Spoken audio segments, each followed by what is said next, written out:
Estas son nuestras voces y estas son las historias que nos ponen la piel chinita. Comenzamos.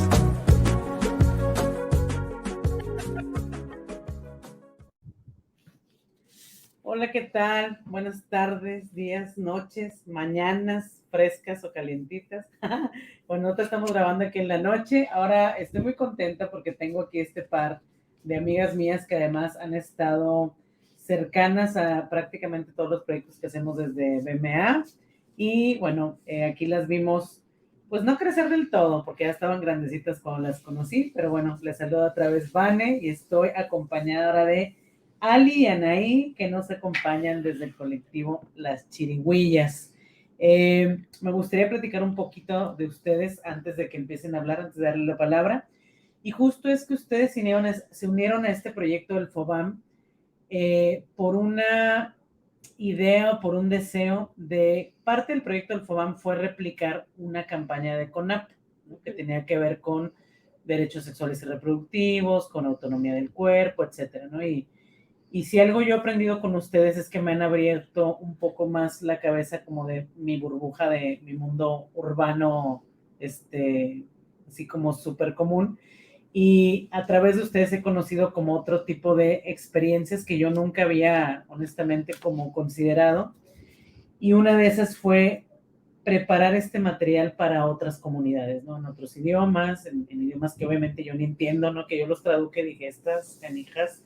Y bueno, un poco nada más como para contextualizar.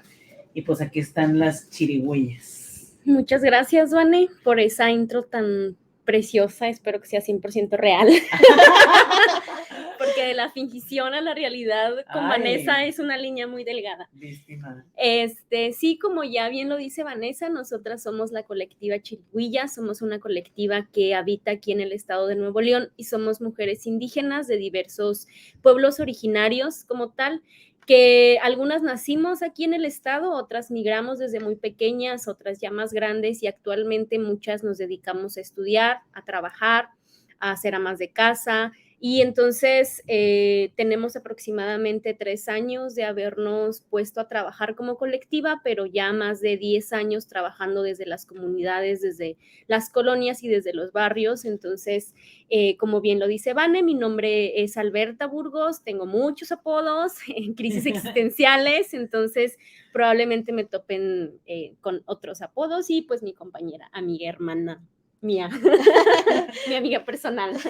Bueno, muchas gracias por la invitación y también muy agradecida por la intro que nos dan. Como ya lo mencionó Ali, yo también soy de una comunidad indígena, de la comunidad Mazahua para ser específica, y en mi caso pues soy una de las mujeres que migra ya después de haber como pues nací en mi comunidad y de muy pequeña me trajeron aquí en el estado, pero que también ya tengo muchos años trabajando en la cuestión social, en la cuestión administrativa. Sí, y justo como decía Vane, la invitación y sobre todo la propuesta y la decisión de colaborar con ellas, obviamente primero es porque ya les conocemos, sabemos la trayectoria y la responsabilidad con la que abordan los proyectos, pero también porque desde muy pequeñas hemos cuestionado mucho la parte y el tema sexual, ¿no? El cómo se aborda desde la comunidad. Para nosotras, cuando conocimos a BMA, justo era el momento en el que conocíamos los movimientos de las mujeres aquí en Nuevo León, a las feministas, y aprendimos muchísimo obviamente en ese caminar, pero también nos cuestionábamos mucho sobre cómo estos temas los trabajábamos, podíamos o no trabajarlos desde la comunidad. Y creo que para partir, justo como decían ahí presentándonos, yo soy una mujer nahua, ella nos va a compartir un poco sobre el panorama, ¿no? Porque habrá muchas personas que incluso se saquen pues de onda con esto de indígenas en Nuevo León, que acaso no somos la raza agria blanca del norte y de todo el país, ¿cómo? Entonces ella nos va a hablar más al respecto. Así es, para empezar tenemos que tener bien claro que la población indígena en Nuevo León existe, ¿no? Y que estamos aquí trabajando y que día a día también salimos a las calles, a los trabajos y estamos en todos lados. Partiendo desde este tema, debemos conocer que aquí en Nuevo León existen al menos, bueno, voy a hacer 2 comparaciones con los censos que se han hecho. La Intercensal en el 2015 mostraba alrededor de 412,000 personas, entre hombres y mujeres, que se consideraban de población indígena o se asumían como tal, ¿sí? Entonces, Para el 2020, en el 2020 se vuelve a hacer un censo y la población realmente que se considera de pueblos originarios o que se autoescribe como de un pueblo originario ha bajado pues este número, ¿no? Ahora rondan entre los 77,000 personas, entre hombres y mujeres, que se consideran también de una población. Y aquí pues empieza como el cuestionamiento, el por qué, ¿no? 5 años de diferencia que desde la experiencia que tenemos en campo y que los años que tenemos trabajando, la población difícilmente va a disminuir, porque Nuevo León pues es un estado en donde hay trabajo, donde pues hay educación, bueno, más allá de educación me refiero como a instituciones educativas, ¿no? Que puedes acceder a esas escuelas que difícilmente en las comunidades existen y que hay una apertura para que puedas pues trabajar y poder acceder como un título universitario, por llamarlo de una forma. Aquí el punto también es como mencionar que de las 64 lenguas que existen a nivel nacional, pues Nuevo León tiene entre 56 y 58 lenguas, ¿sí? Se hablan aquí en Nuevo León.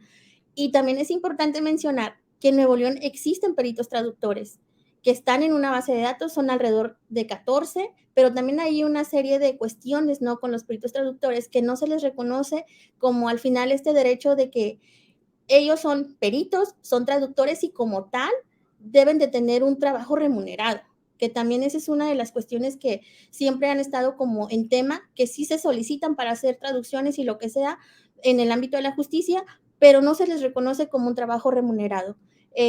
Ahora bien, retomamos un poco como el tema de la estadística del INEGI.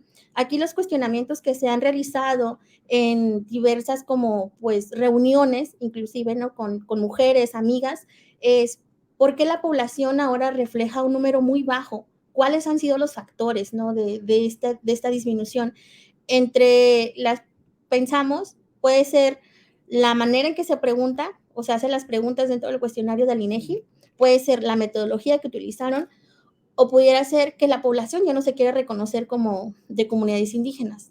Pero ¿por qué no? ¿Por qué ya nos reconoceríamos? Pero desde mi percepción, aún sigo como cuestionando y diciendo que es demasiado el número que ha bajado. Y algunos decían, bueno, puede ser por la pandemia, que se están regresando a los lugares de origen. Sí y no, porque al final, si no hay un trabajo desde las comunidades, lo que buscas es salir para encontrar un sustento. Entonces, desde la experiencia, creo que es poco probable que eso pase. Sí, creo que tocar este punto de la estadística siempre es importante para nosotros, para nosotras y nosotros, porque justo desde ahí puede partir una mirada de visibilizarnos, ¿no? Reconocer que existimos en el Estado y que de repente digan que hemos disminuido no es una realidad, y eso va muy enfocado en la manera en la que el Estado está haciendo pues estos números. Se entiende que las personas que realizaron el cuestionario no son las culpables. Incluso esto va más allá, ¿no? Porque como chirigüilla sabemos que las personas tienen el derecho de decir somos o no somos, y que incluso hemos cuestionado la palabra indígena, hemos cuestionado muchas cosas que obviamente desde la comunidad no se comprende, no se entiende o no se quiere decidir de esa manera o reconocerse de esa manera. Está bien, pero justo el disminuir el número es una forma de invisibilizarnos y una manera en la que las personas menos vamos a poder acceder a nuestros derechos si no estamos para quien regula estos derechos. Entonces, siempre mencionamos el punto de las estadísticas porque es importante tenerlo en la mira, y como dice Anaí, Nuevo León es un punto estratégico e importante de migración, no solo de la comunidad indígena, de cualquier otra persona, de cualquier nacionalidad.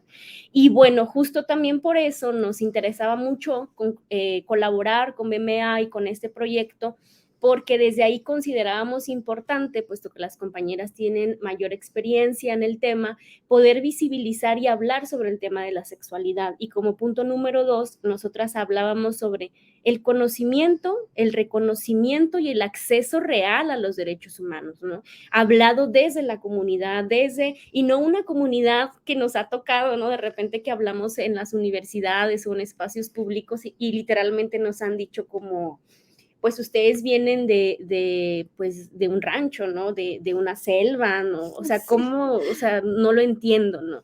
Las comunidades son diversas y hay mucho tipo de comunidades, incluso virtuales, y aquí en Nuevo León las comunidades son como cualquier otra colonia, intercultural, multicultural, y no necesariamente estamos congregadas siempre juntos en un mismo lugar. En mi comunidad, por ejemplo, la Nahua, que es de la Huasteca veracruzana, tiene varios lugares de asentamiento, y entonces la comunicación y obviamente el tema de la sexualidad se aborda también justo lo que decíamos Anaí y yo hoy, desde la migración y desde el contexto en el que se habita.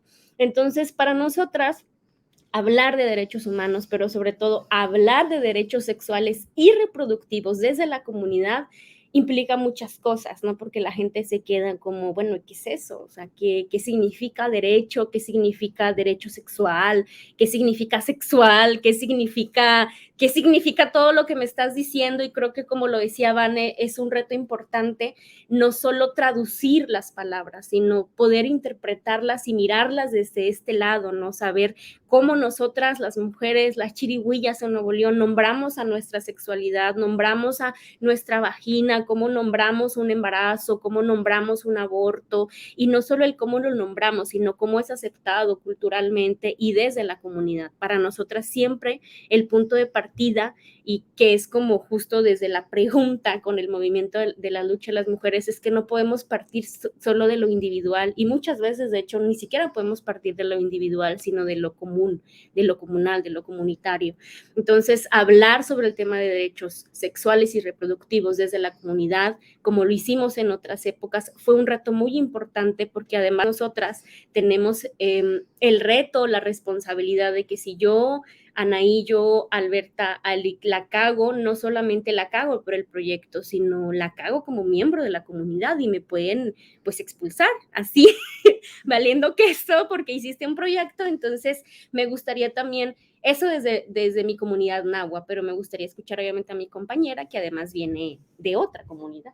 Claro, como lo comentábamos y lo reflexionábamos hace un momento, hablar del tema del derecho de las mujeres y el derecho de la salud sexual y reproductiva, vamos como partiendo desde la palabra derecho, ¿no? En mi comunidad ni siquiera podemos tener esa palabra como tal, ni tampoco, por ejemplo, lo sexual, como lo menciona mi compañera. No existen muchas palabras. Si no existen, ¿cómo rayos los vamos a reconocer y cómo nos vamos apropiando de esas palabras? Como mencionábamos y reflexionábamos hace un momento también, era como desde mi comunidad, anteriormente, por ejemplo, decíamos como era muy mal visto las relaciones que podían existir entre un hombre y una mujer, en el sentido de que solamente estar hablando ya era así penadísimo, ¿no? Porque entonces si te veían con alguien ya te tenían que casar. O sea, una cuestión así horrible, y si te vas de la mano es porque ya hiciste todo lo que no debes hacer de alguna manera. Pero todo tiene que ver con una cuestión cultural. Y mencionábamos, bueno, cómo esto ha ido como cambiando, pero realmente yo creo que el reconocimiento es lo primero, pero ¿cómo podemos acceder a ese reconocimiento si como tal dentro de las comunidades no existen? Esa es como desde la experiencia. Y decíamos, el conocer mis derechos, sin importar si lo hago en español o lo hago en náhuatl, lo hago en mazahua, lo hago en otomí, una cosa es conocerlo, la otra es reconocerlo cuando sufro una violencia, ¿no? Sobre todo cuando dentro de la comunidad es normalizado el hecho de que, por ejemplo, una niña de 13 años sea casada con un señor de 45, de 50, de 60 años, porque se utilizan como una moneda de intercambio. ¿Y por qué existe esa moneda de intercambio? Obviamente es una cuestión estructural y patriarcal, ¿no? No hay recursos, hay hambre, no hay trabajo, no hay educación, y la única forma en la que se nos ocurre para subsistir es intercambiando a las niñas para poder obtener mercancía y alimentos. Entonces, conocer mis derechos va a partir también de conocer si lo que estoy viviendo es una violencia, y como decía Anaí, ¿cómo voy a reconocer una violencia vivida que pasa y atraviesa mi cuerpo si toda la historia de mis abuelas ha dicho que eso está bien y es normalizado? Entonces, nuestro trabajo ha sido enfocado, obviamente, primero en abrir espacios de diálogo con las mujeres, no para enseñarles a lo que ellas ya sufren y que ya viven o que han aprendido a sobrevivir y resistir, como decimos, sino para poder identificar esas violencias y a partir de ahí hablar de derechos y a partir de ahí empezar a reconocer, porque luego hablamos de derechos y hablamos con palabras, pues obviamente muy rebumbantes o palabras que ni siquiera la población en general llega a entender, y entonces aunque yo ya reconozco que estoy sufriendo una violencia, no puedo reconocer que tengo un derecho y que puedo acceder a él. Y posteriormente decíamos, bueno, ese es un segundo pasito, ¿no? Lo otro es tener acceso realmente a ese derecho, que si yo voy y pongo una denuncia, que si abusaron sexualmente de mí, que si alguien me está acosando, pues que haya, justo como dice Anaí, este intérprete traductor o interpreta traductora que pueda hacer ese papel de acompañamiento. Los existen, hay aquí en Nuevo León y en muchos de los estados, creo que en todos los estados, pero como dice bien la compañera, esa información muy pocas veces se conoce, o las y los servidores públicos no saben cómo hacer como esa petición o esa solicitud, o simplemente no la quieren hacer porque se quieren ahorrar ese trabajo. Entonces, nuestro punto número 2 era reflexionando respecto a ese tema. Nada más haciendo un comentario como respecto con los intérpretes o traductoras en el ámbito, por ejemplo, de la justicia o inclusive de la salud, ¿no? Es importante también como mencionar que muchos de los funcionarios saben que existe. El problema es que no quieren abrir esos espacios que ya tienen a la población indígena como tal. Y lo que quieren hacer, y prefieren, porque me ha pasado y porque hace poco lo vi y lo constaté, es, oye, capacítame 8 horas o 4 horas en náhuatl, diciéndome las partes del cuerpo, o diciéndome palabras que tienen que ver con derechos o lo que sea, y me das como un documento en donde diga que yo ya tomé esa capacitación. Y mi cuestionamiento es, ¿por qué rayos te tengo que capacitar, ya sea en agua, en TENEC, en Mazahua, en Otomí, para darte un papel en donde digas que tomaste una capacitación y mejor no contratan dentro de tus organizaciones, ya sea salud, justicia o cualquier otro ámbito que brinda, pues, debería brindar ese acompañamiento, un intérprete traductor de base? Que ese sería como, yo creo que una de las tareas que el Estado debería de, pues, proveer para todas las personas como víctimas de alguna situación, pero que no se hace, pero ahí está. Entonces, también es importante mencionar esa parte.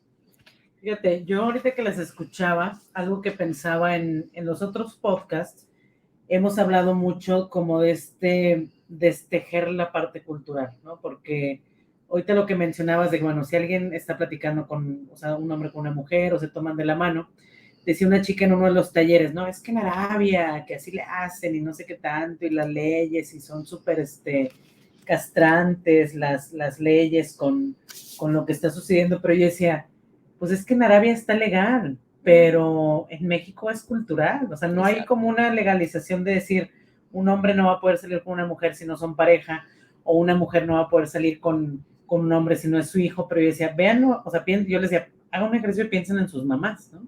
¿Cuándo ha salido su mamá con un amigo?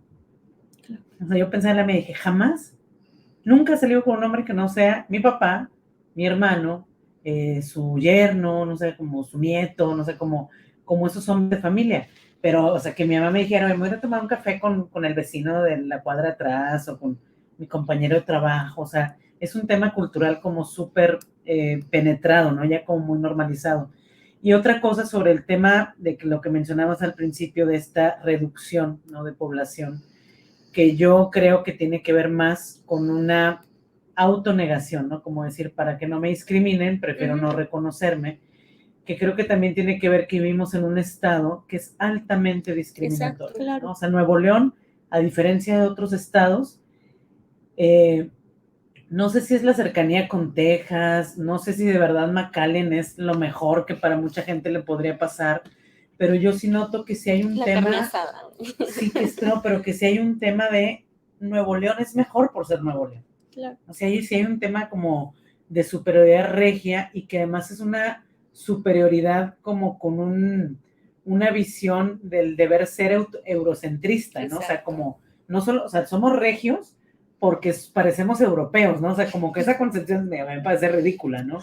Pero que, sin mencionar nombres, ¿no? Las alternativas o algunos otros gobiernos, quizá recientes, ¿no? Vienen representando esta visión eurocentrista de lo que debe ser Nuevo León y que inclusive se han hecho comentarios como, pues sí, ¿no? O sea, lo que pasa es que Nuevo León tiene que tener otra educación porque tenemos otro tipo de, o sea, no sé ni cómo, en qué palabras expresar la concepción que se tiene del concepto regio, ¿no? Y que para las poblaciones que están migrando, ya sea como ustedes, ¿no? Dentro del mismo país o inclusive para quienes vienen, como tú dices hace rato, pues Nuevo León es punto de migración porque estamos pegadas a Texas, ¿no? Entonces, igual no solo hay gente del interior del país, sino hay de Honduras, de Haití, de El Salvador, de Nicaragua, de Venezuela, ¿no? De muchos lados, pero que para quienes son mexicanas, ¿no? En este caso, no para las personas migrantes latinoamericanas o centroamericanas, sino para las comunidades que se tienen que abrir camino en esta tierra tan difícil, ¿no? Pareciera que funciona mejor decir, pues, me funciona más decir que no soy, ¿no? Como no pertenezco a alguna comunidad indígena, pueblo originario, etcétera, por la discriminación que eso solo va a representar, ¿no? Y que al final a Nuevo León, como en este tema que me parece que va muy encaminada para allá, de crear un marketing, ¿no? De vendible Exacto. Del Estado, no le funciona, ¿no? Como vender esto, ¿no? Porque no es como Oaxaca. Oaxaca, el 50% de su población se reconoce indígena. Claro. ¿No? O sea, Chiapas, ¿no? Y inclusive a mí algo que me pasó la primera vez que visité Chiapas fue como al revés, ¿no? Digo, aquí como contexto, cuando tú me invitaste por primera vez al saloncito, ¿no? El saloncito comunitario, actividades y demás, yo me acuerdo que cuando yo llegué, las señoras se me alejaban, pero no en plan grosero, sino más bien como para no molestarme. O sea, yo notaba eso, ¿no? Que yo entraba y era como, no, siéntese, licenciada, como, y yo no, o sea, como que estoy bien aquí, pero yo notaba como esa diferencia de no quererme, como incomodar, ¿no? Y después yo lo platicaba con Sandra, mi pareja, ¿no? Y me decía Sandra, pues es que tú les representas algo que a lo mejor yo no. Sandra, yo soy morena, o sea, es como que, no sé, como que tú les representas, tú llegaste en el carro, tienes los pelos de colores, estás blanca, como que esa figura de quien les ha ejercido discriminación, ¿no? Ya después me conocieron, se superalivianaron y ya se pasó ese tema, ¿no? Pero en Chiapas fue la primera vez que vi lo contrario, ¿no? Me tocó, o sea, visité varios pueblos donde el fortalecimiento de las comunidades es completamente distinto al de Nuevo León. Claro, es opuesto, o sea, de hecho nos decían los que nos llevaban, oigan, aquí no vienen a tomar fotos, o sea, no vienen en plan turista, o sea, porque aquí no hay policías, está la policía comunitaria, y si hay lo que no les parece, los van a castigar ellos, ¿no? O sea, como... Y fue la primera vez, me acuerdo que me estaba comiendo un elote, y que pasaron unos chavos al lado de mí, y me pegaron así en el hombro, ¿no? O sea, así como nosotros no nos vamos a quitar, ¿no? Y se me hizo bien loco, porque dije, jamás esto en Nuevo León no pasaría. No sé, cómo culturalmente sí marca como las libertades o opresiones que una persona puede vivir, ¿no? O sea, está súper cañón, ¿no? Y bueno, ya hablar, solo, ¿no? Como pertenecer a una comunidad indígena ya es discriminatorio aquí, ¿no? Claro. Entonces, ¿cómo acercamos justo lo que ustedes dicen, ¿no? ¿Cómo se acerca a una mujer que ha sido violada? Si a lo mejor no reconoce la violación. Y si la reconoce, pues las instituciones no están preparadas para recibirla. Exacto. ¿No? Ni siquiera para entenderle, porque ha habido un montón de atrocidades cometidas de violatorias de derechos humanos simplemente por no tener un intérprete, ¿no? Y que las encarcelan, ¿no? O sea, un caso muy, muy mediático fue el que se comparte en el documental de Las Libres, ¿no? Con esta chica de Guerrero, que a los 2 años se entera por qué estaba presa, porque ella ni siquiera hablaba español, y ella dice, yo hablaba tlapaneco, hablo tlapaneco, aprendí español, me tomó 2 años aprender español y entender por qué me habían encarcelado, ¿no? Y que además fue lo que no hice, claro. ¿No? O sea, como un tema de injusticia, bueno, por donde le rasques, ¿no? Sí, nosotras, como ya lo mencionábamos, desde Chirigüillas tenemos una postura muy clara de no, más allá del reconocimiento, el autorreconocimiento, que es un camino muy largo, a nosotros nos ha llevado más de 10 años trabajar en ese tema, poder posicionarnos, sabemos en qué lugares, sí, en qué lugares podríamos correr un riesgo, ¿no? Y a veces hasta lo pasamos por alto, porque ya tenemos una experiencia viviendo en la ciudad. Hay gente que acaba de emigrar y su historia de vida es totalmente distinta. Y creo que, como dice Vane, obviamente hay pues menos obstáculos cuando uno dice no lo soy, pero eso también implica, y ya lo hablábamos desde las comunidades, que hay menos políticas públicas cuando empezamos a no reconocer, a invisibilizar, ¿no? Y ese trabajo no es solamente de las comunidades indígenas, no solamente es de las chirigüillas y los chirigüillos, que por cierto es una palabra comúnmente utilizada para ofender a las personas que pertenecemos a los pueblos originarios y que habitamos aquí en Nuevo León. Nos dicen chirigüillo, chirigüilla, como una forma despectiva, y nosotras justo por eso lo tomábamos, porque decíamos, hay que resignificar esta palabra que obviamente duele mucho para otras personas. Desde nuestra página en Facebook e Instagram recibimos una cantidad muy grande de odio, amenazas, burlas, de todo tipo, que ya aprendimos a manejar y a gestionar, pero que eso es una realidad que se vive día a día en las calles. Y hablábamos con las señoras y decíamos, es real que cuando una se sube al camión o toma el taxi o está en la universidad o está en la escuela, las ofensas no solo es una cuestión de, palabras, ¿no? Atraviesan el cuerpo y duelen en la piel y se traducen también en la falta de políticas públicas, en que no es casualidad que las comunidades indígenas sean quienes menos acceso a los derechos tengan, quienes vivan en las zonas más altas de los cerros aquí en Nuevo León, quienes sean quienes menos información tengan sobre salud sexual y reproductiva. Es una cuestión estructural que, como dice Vanessa, al Estado le conviene y no quiere reconocer esa historia larga, porque además en Nuevo León había comunidades indígenas de origen, porque muchas veces se nos dijo, no es verdad, en Nuevo León solo hubo migración, güey, claro que no, rasca un poco en tus archivos, hay todo un movimiento también de trabajadores y trabajadoras aquí en Nuevo León que justo hace esta expiación a los archivos históricos y reconocen que sí existían comunidades indígenas, que fueron exterminadas, es otra cosa, pero sí existían. Entonces, si desde el pasado empezamos a buscar y a rascar un poco, entenderemos por qué ahorita la proyección que hay en Nuevo León es la discriminación total y que, como ya lo dijimos, se traduce en que no reconocemos y no tenemos acceso a los derechos en general de cualquier índole, pero especialmente los sexuales y los reproductivos, y especialmente las mujeres y las niñas indígenas que habitan aquí en el estado de Nuevo León.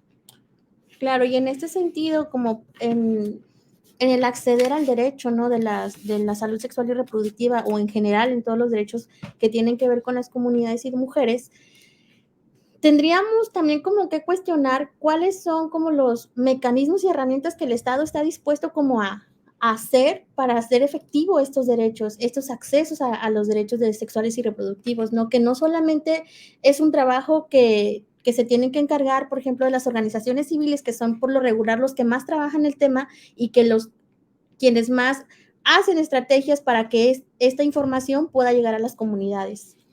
Y ya para cerrar ese punto del acceso, del reconocimiento, el reconocimiento, punto específico, no estamos diciendo que por ser indígenas o por ser de pueblos originarios o por ser chirigüillas, que por cierto somos personas y por tal motivo tenemos derechos humanos, sino desde Nuevo León en específico, nuestra postura es, somos ciudadanía, trabajamos, aportamos al capital del Estado, vamos a las escuelas públicas, a las escuelas privadas y como tal merecemos y tenemos total derecho, más allá del mérito, ¿no? Porque los derechos no son un mérito, de poder acceder a estas políticas y a las políticas, perdón, a los derechos humanos, a los derechos sexuales y reproductivos, y que es deber del Estado y de la sociedad propiciar que realmente eso suceda. Y bueno, justo hablando de ese tema, como punto número 3, para hablar, traemos aquí punteado, platicábamos sobre una frase que nos mueve mucho y que a veces compartimos y que es de una compañera que se llama Esther Cruz, es de la comunidad mixteca. Ella en su tesis de universidad hablaba sobre esta cuestión de la sexualidad y tenía una frase muy impactante que en lugar de decir usos y costumbres, como normalmente nos referimos culturalmente a los pueblos originarios, ella suele decir que son abusos y costumbres dentro de la comunidad, ¿no? Por el cómo se vive la comunidad en la sexualidad y también cómo se vive entonces la comunidad en la urbe, ¿no? Y me gustaría un poco que Anaí nos compartiera su experiencia respecto a ese tema. Claro, lo reflexionábamos y yo le compartía a Ali que creo que la migración es un factor muy importante en cómo va cambiando estas formas como de relacionarnos con las personas.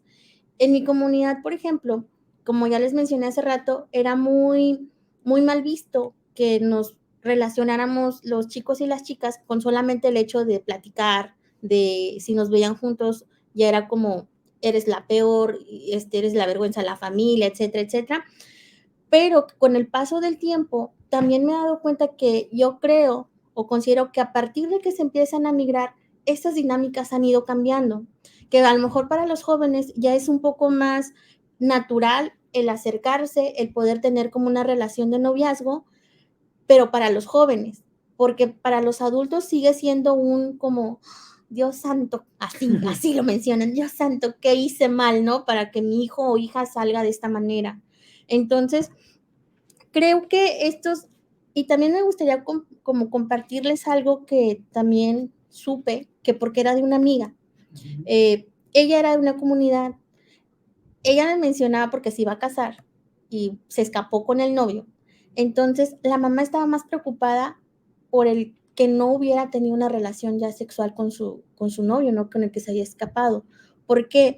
Porque cuando se casan ellos, afuera de las casas, están el padrino y la madrina esperando a que manchen la sábana. Una vez que terminan como la relación sexual entre las parejas, lo que van a hacer es como dar la aprobación de que la chica, pues sí, es una buena mujer, pero si no mancha las sábanas, entonces el hombre tiene el derecho de regresarla a casa, como si fuera un objeto, y vamos a lo mismo, y que tiene que ver con esta cuestión de abusos y costumbres, ¿no?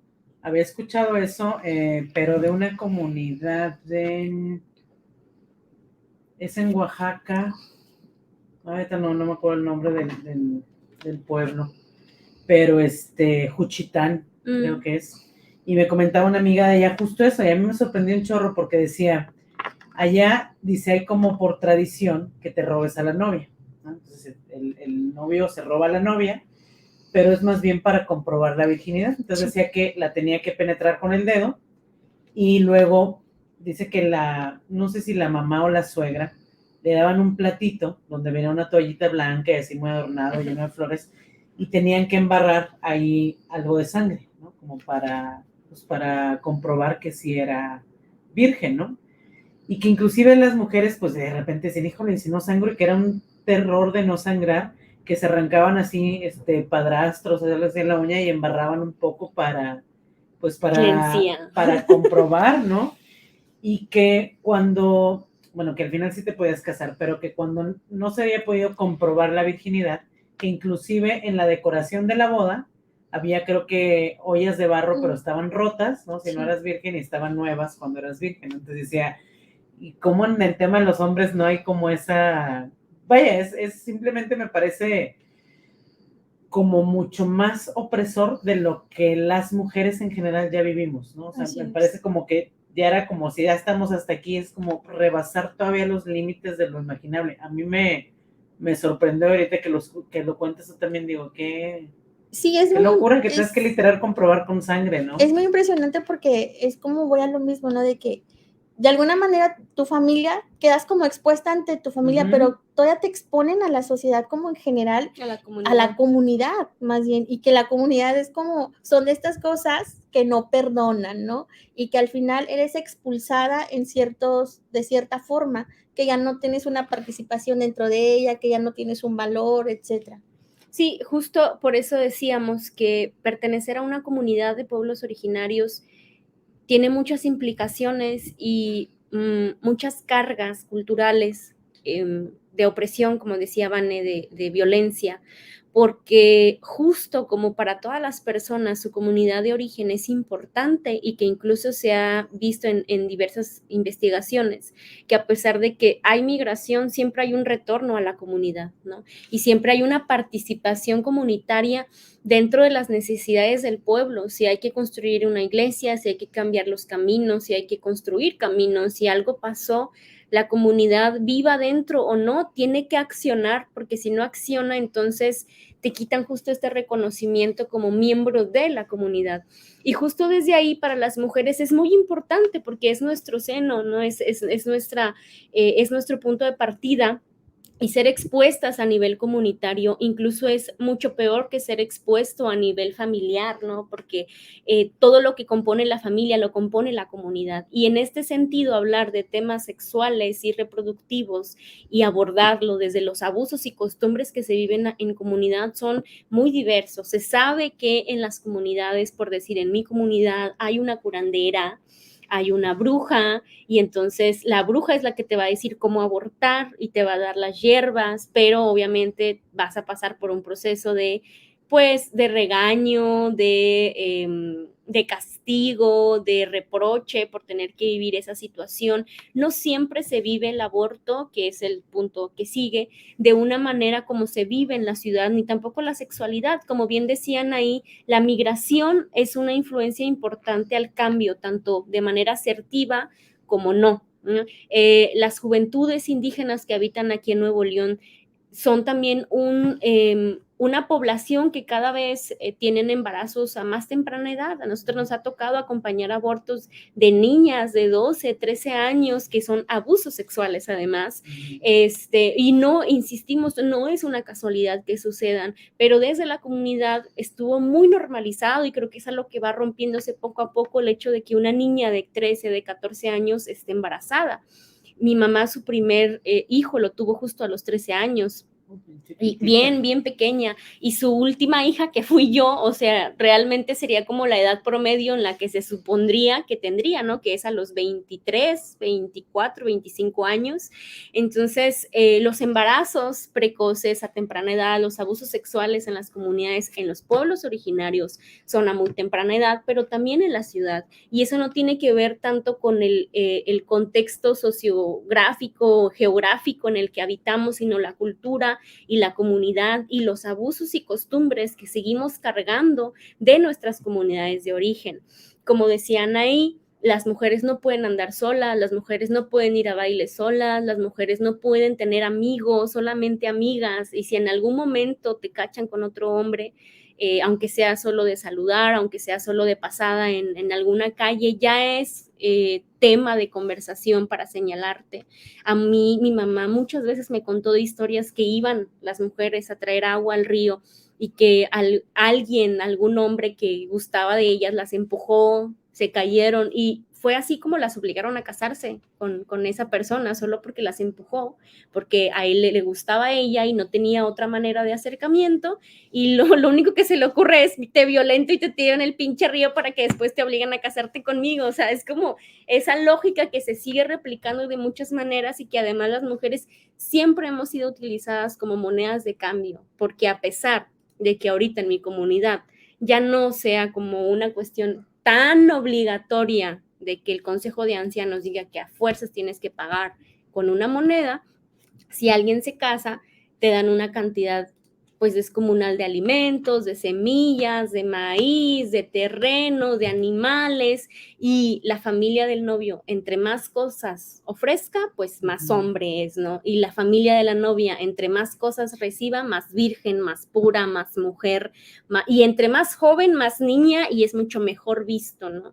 Y hay muchas series de tradiciones, abusos y costumbres, volvemos a lo mismo, que si el zacahuil, en mi caso, que es la Huasteca Potosina, no se coció bien, es porque la morra no era virgen, ¿no? Y es como, güey, tengo que vivir un chingo de opresiones y violencias, me tengo que preocupar en el día de mi boda que el pinche zacahuil se cose bien, porque si no, entonces mi vagina ya no vale lo mismo que el de las demás, ¿no? O incluso después de casada, si se rumora o se descubre o se comenta que me acosté con alguien antes de haberme casado, es motivo para que mi esposo me golpee, es motivo para que la familia de mi esposo también me violente, mi propia familia me violente, la comunidad me violente, me excomulgue, no me apoyen económicamente, no me apoyen con mis hijos. Y entonces hablamos de una infinidad de violencias que por supuesto habrá puntos en común que se viven con la sociedad en común aquí en Nuevo León, pero hay otros que son mucho más encrudecidos y que no tiene que ver con que seamos chirigüillas o chirigüillos, sino que como dice Vane y como ya lo hemos platicado, hablando un poco de la memoria larga en la época de la invasión española, vino a suceder lo que muchas compañeras feministas comunitarias han mencionado, ¿no? Un entronque, ¿no? Que viene toda los españoles con su propio machismo y que además quienes habitaban ya aquí tenían su propio machismo y esa mezcla fue a la que nos fue peor fue a las mujeres de comunidades de pueblos originarios, especialmente a nuestras abuelas, a nuestras mamás, que nosotras hemos insistido y hemos salido de esos círculos poco a poco, en un principio señaladas, ¿no? Como las locas, las revoltosas, y ahora un poco hemos como retomado ese papel y sabemos que las niñas y las más jóvenes lo van a hacer mucho mejor que lo hicieron las abuelas, que lo hicieron las mamás, que lo hicimos nosotras, pero cada una tuvo, por supuesto, su parte de lucha, su parte de romper con estos abusos y costumbres y de dignificar y de retomar nuestra dignidad como personas y como seres humanos. Y por eso siempre partimos de los derechos humanos, de los derechos sexuales y reproductivos, como eso, como un derecho por ser una persona. Y, como ya lo platicábamos hace un momento, íbamos a abordar el tema de aborto y violencia obstétrica. Así es, bueno, ya más o menos comentábamos un poco de la cuestión del aborto, ¿no? Que cómo se vive en las comunidades, que no es algo que obviamente está bien visto, como en cualquier sociedad, pero que dentro de la comunidad es como un poco más secreto, que pocas veces lo mencionan, que no es verbalizado y que se hace a través de las medicinas, ¿no? Que la medicina tradicional de hierbas o de tés o ir con la curandera, pero de ahí como que no pasa, siempre tiene que quedar ahí. Y hablar de la violencia obstétrica, yo le mencionaba a Ali también hace un momento, cuando reflexionábamos, que este es muy común dentro de las comunidades indígenas. A mí también me ha tocado o me tocó llevar algún caso en algún momento que llegaban con nosotras y nos decían, a ver, es que hace, no sé, 3 años he querido embarazarme y no he podido. Y le decíamos, bueno, mejor porque éramos acompañamiento de violencia, ¿no? Entonces decíamos, bueno, a lo mejor podemos llevarte con la ginecóloga, ¿no? Y luego su respuesta era, es que tengo un DIU y no sabía, me acabo de enterar. Entonces, y le preguntábamos cómo sucedía esta cuestión, cómo fue que pasó. Y mencionaba ella, ¿no? Es que fui a dar a luz al hospital, pero me pidieron que firmara un documento. Pero como yo no sé leer, me pusieron mi huella. Y una vez que puse mi huella, pues ya no supe, ¿no? Y ya hemos intentado tener hijos, pero pues mi esposo ahorita ya me quiere dejar porque no sé qué. Entonces decidí ir al doctor para ver qué andaba mal en mí. Y me dijeron que era porque tenía un DIU. Entonces, ¿por qué pasa esa situación? Porque vamos a lo mismo, no tienen el acceso al derecho a decidir sobre la maternidad, por ejemplo. Y entonces, ¿qué es más conveniente o qué es lo que quieren? De alguna forma disminuir a la población que es de una comunidad indígena, ¿no? ¿Por qué? Sí, ¿Por qué claro. es tan incómodo? ¿Por qué es tan incómodo para otros el tener que ser como de una comunidad también, ¿no? Sí. Es un tema de racismo, ¿no? Claro. Es súper marcado. O sea, la superioridad de esta figura de las personas blancas, ¿no? Que aparte tiene toda una connotación del deber ser, ¿no? O sea, si es blanca, tiene que ser rica, tiene que ser estudiada, tiene que ser como el sueño, no sé, como el sueño ideal, pero no sé de qué o de quién. Pero que... De los reyes. No, de los reyes me queda claro que Europa es el centro del mundo. De hecho, yo le decía a Patri, ¿se acuerdan de Patri? Sí. Patri tenía un perro, digo aquí para contextualizar, tenía un perro cuando Patri vio aquí en Monterrey que se lo encontró en la calle. Willow, pues venía de las calles y luego se fue a vivir a Mitras Y de Mitras me acuerdo que Patri, no sé qué pasó, que el caso es que se lo encargó un amigo que vivía en San Pedro. Entonces Willow se fue a vivir a San Pedro. Y después Patri se regresó a Madrid y eventualmente se llevó a Willow a Madrid, ¿no? Y yo le decía a Patri, es que Willow es el sueño regio, Patri. O sea, vivía en Monterrey, luego se fue a San Pedro y de San Pedro se fue a España. O sea, es el sueño de mucha gente, además es blanco, ¿no? Porque Willow literal es un macho blanco. Y además Willow en náhuatl es pene. O sea, ya, todo el sueño cumplido. Y Todo soy tiene un pene. sentido. Todo el estereotipo. Sí. Ya, de hecho, ¿no? Entonces, el tema del racismo es súper cañoncísimo, ¿no? O sea, vaya, cuando atraviesa una visión racista, es muy complicado leer a las personas con derechos humanos como humanos.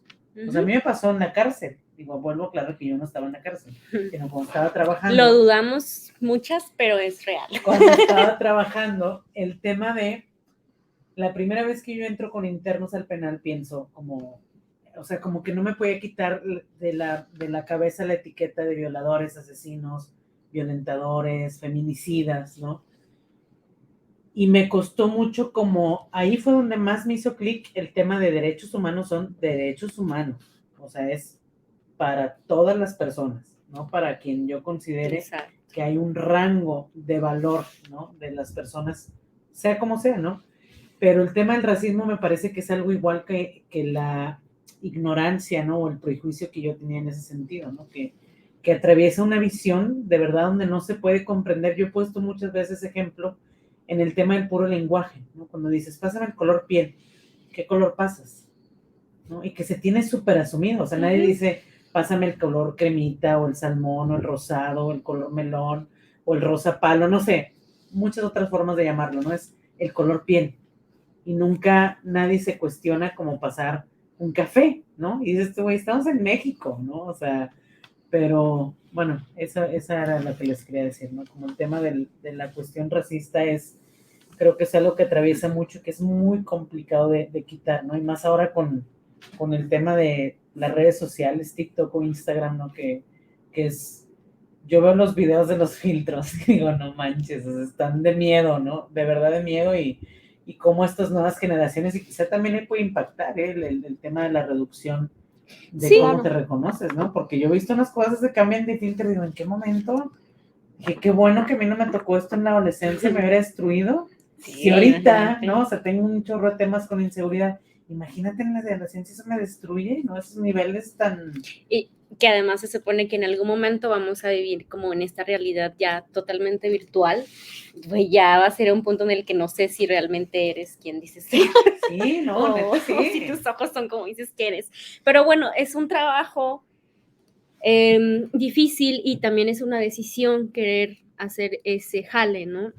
En el sentido que habla Vane, obviamente, el racismo, el clasismo, el eurocentrismo, el adultocentrismo y todo lo que termine en ismo, excepto el istmo de Yucatepec, pues son una serie justo de factores y de opresiones que terminan de pesar muchísimo y que terminan en traducirse, como ya bien lo decía Anaí, en que yo como mujer de pueblo originario o mujer indígena o mujer chirigüilla en Nuevo León, me pregunté entonces por qué algunas señoras hemos trabajado en muchísimas colonias, en muchas comunidades, nos decían, es que sí, yo de repente me he preguntado por qué me casé a los 13 años, ¿no? Yo ahora veo y era una niña, y por qué me casaron con un señor de 35, de 40 años, y por qué parí 20 hijos, ¿no? Y por qué de mis 20 hijos 6 murieron porque no tenía que darles de comer, eso desde la comunidad de origen, ¿no? Y también muchas, de hecho, un miedo constante que al menos personalmente tenía cuando recién conocí a la BMA y que luego se conformó la Red Necesito Abortar, que por cierto soy acompañanta, era hablar del tema abiertamente del aborto, porque sí hablábamos, pero como que nunca terminábamos de decir aborto o Wakemitzwetsky, que es justo, ¿no? El que cae, el que sale. Y cuando invité a Sandra y a Vane a hablar, decía, bueno, va a ser la prueba de fuego, ¿no? Después de muchos años de trabajo comunitario, decía, si las señoras se molestan conmigo, que obviamente se platicó previamente, hice la invitación y dije, si nadie llega y se molestan, pues ya vale que esto no en mi comunidad. Y si llegan y hay la apertura, pues genial. Obviamente, como dice Vane, nunca nos terminamos de quitar estigmas. Yo aún tenía el estigma y el miedo de decir, güey, como son de mi comunidad, ¿no? Como somos chirigüillas, se van a enojar, lo van a tomar súper mal, ¿no? Y mi punto como de comparación, o sea, vean, era como, no, pues si en las universidades hay gente que se molesta, ¿no? Y es como con mente más abierta, güey, es mente más abierta, o sea, en mi comunidad, no, nos van a pedrar, y totalmente lo contrario, o sea, la conversación que se tuvo con las mujeres, el hecho de que nos hayan compartido esas historias de aborto espontáneas, inducidas, con medicamento, desde la medicina tradicional, para mí justo también fue quitarme eso de decir, güey, ¿por qué vergas estás pensando que en la universidad se va a tener mayor apertura y va a ser una conversación genial si la conversación y el diálogo siempre ha existido desde la comunidad?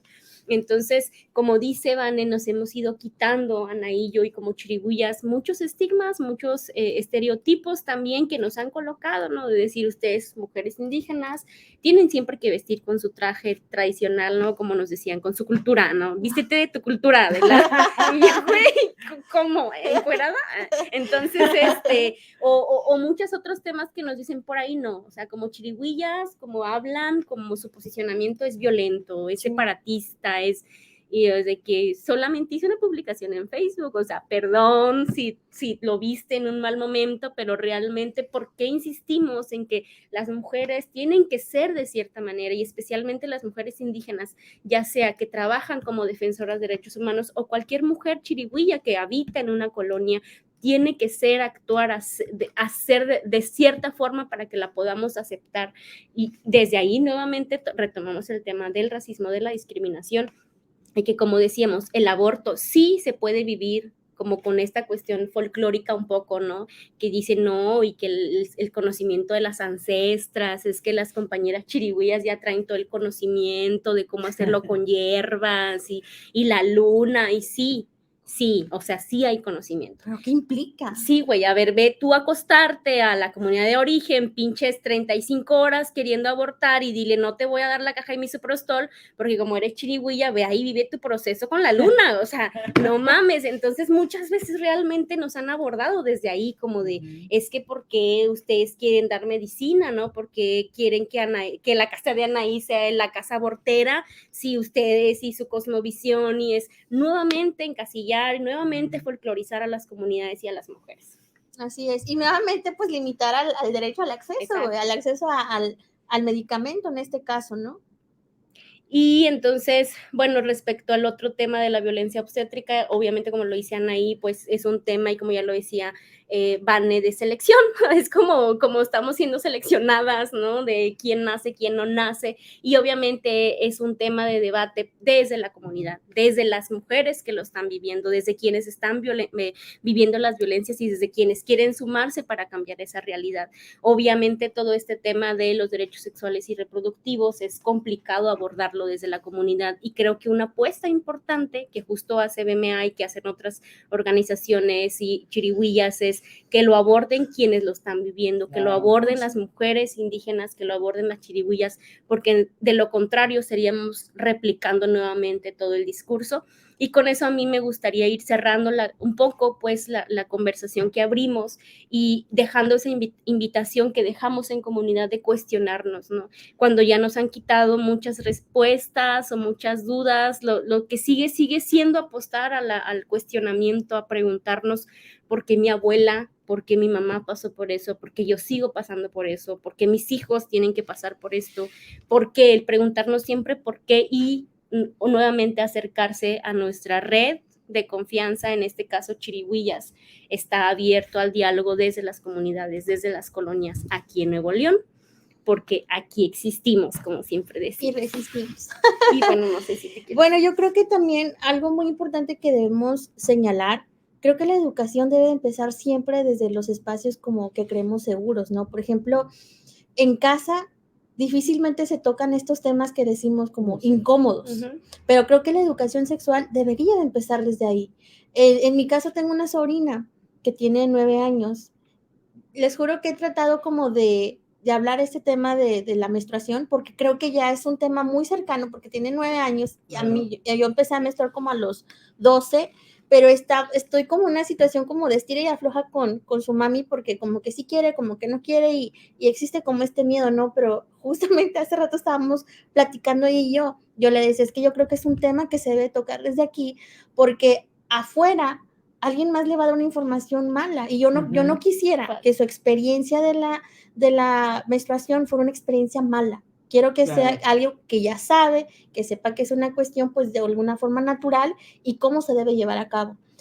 Y justamente hoy mi cuñada me dijo, estoy buscando el libro que me dijiste alguna vez, que Alejandra Rincón me recomendó, creo que el libro rojo de las niñas, o libro rojo de las niñas, me decía que era un excelente libro para empezar a tocar el tema de la menstruación. Y entonces como que mi conclusión es, debemos estar abiertos a que los temas que tienen que ver con el derecho sexual y reproductivo empiezan desde los espacios que consideramos seguros, ¿no? Así es. Ay, amigas, pues fue una plática hermosa. Yo estaba así como babeando escuchándolas, porque siempre que abordamos estos temas, indudablemente luego salen como temas de estigma, ¿no? O sea, que luego a veces cargas. Yo me acuerdo hace rato que hablabas de eso, que una vez yo te hice un comentario de que, ay, de alguna chica, y te dije, pues, ¿sabes qué? Hay que ser bien buena, ¿no? Y que tú me dijiste, es que ese también es un estigma sobre las comunidades, ¿no? Como que piensas que no pueden ser cabronas, y sí pueden serlo, ¿no? O sea, como, dije, pues sí es cierto, a lo mejor era como a lo positivo, pero no dejaba yo de tener una concepción, ¿no? Como súper cuadrada de cómo deben ser ciertas personas, ¿no? O cómo debemos ser ciertas personas dependiendo X cantidad de factores, ¿no? Si eres indígena, lesbiana, gorda, machorra, flaca, anoréxica, etcétera, ¿no? Y bueno, pues creo que nos queda otra vez más como este pensamiento reflexivo en varias cosas de lo que platicaron, pues así como se llama el podcast, ¿no? Se me ponía la piel chinita de escucharlas. Les agradezco un chorro, ¿no? Que hayan estado aquí en este espacio. El siguiente jueves también van a estar aquí ustedes con una invitada más. Y bueno, pues por mi parte, por parte de mis compañeras, ya es todo el día de hoy. Y pues nos vemos la siguiente semana para escuchar otras historias con estas mismas mujeres que nos van a seguir poniendo la piel chinita. Mil gracias, chicas. Gracias, hasta luego. Hasta luego, bye bye. Nos vemos la próxima semana con más historias que nos ponen la piel chinita. Te esperamos.